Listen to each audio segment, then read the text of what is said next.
મિત્રો આ છે અમારા ચંદ્રનગરી ગામ 11ની રામધૂનની મોજ ખરેખર મિત્રો અત્યારે હાલ મિત્રો અહીંયા આ રામ ધૂનની અંદર મિત્રો એટલો બધો રંગ અહીંયા જામી ગયો છે કે એના વિશે આપણે શું શબ્દો કહેવા એ મિત્રો ખરેખર મળતા નથી.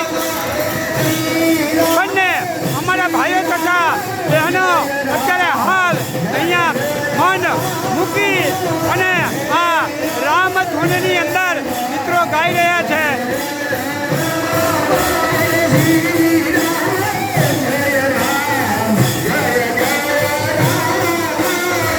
અને અહીંયા આપણે જોઈ શકીએ છીએ કે અમારા આ ચંદ્રનગર ગામે આજે આ સુંદર જે શેડ બનાવ્યો છે એની અંદર મિત્રો આ 11ની આપણે આ ધૂનનું શુભ મુહૂર્ત થઈ રહ્યું છે.